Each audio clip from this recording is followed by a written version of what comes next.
मोखाडा तालुक्यातील सूर्यमाळ गावात स्मशानभूमीच्या अत्यंत दयनीय अवस्थेमुळे ग्रामस्थांना भर पावसात अंत्यसंस्कार करावे लागत असल्याची धक्कादायक परिस्थिती समोर आली आहे। नुकतेच बारकू शिवराम मोरे यांच्या अंत्यविधीवेळी मुसळधार पावसात उघड्यावर अंत्यसंस्कार करण्याची वेळ नातेवाईकांवर आणि ग्रामस्थांवर आली। स्मशानभूमीवर कोणतेही छप्पर किंवा पत्र्याची व्यवस्था नसल्याने पावसापासून बचावासाठी कोणतीही सुविधा उपलब्ध नाही। त्यामुळे दुःखाच्या प्रसंगीही नागरिकांना मोठ्या गैरसोयीचा सामना करावा लागत आहे। सूर्यमाळ गावात एकूण 3 स्मशानभूमी असून तिन्ही ठिकाणांची अवस्था अत्यंत नादुरुस्त असल्याचे ग्रामस्थांचे म्हणणे आहे। पावसाळ्यात अंत्यविधी करणे अधिकच कठीण बनते। त्यामुळे या ठिकाणी तातडीने पत्र्याचे छप्पर उभारून आवश्यक मूलभूत सुविधा उपलब्ध करून द्याव्यात अशी मागणी ग्रामस्थांनी केली आहे।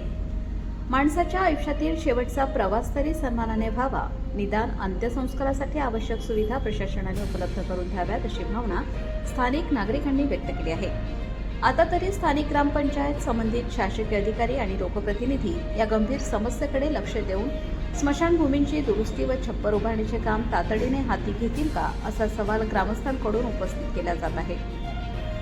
या बातमीचा आढावा घेतला आहे आमचे प्रतिनिधी रघुनाथ गांगुर्डे, पालघर जिल्हा यांनी।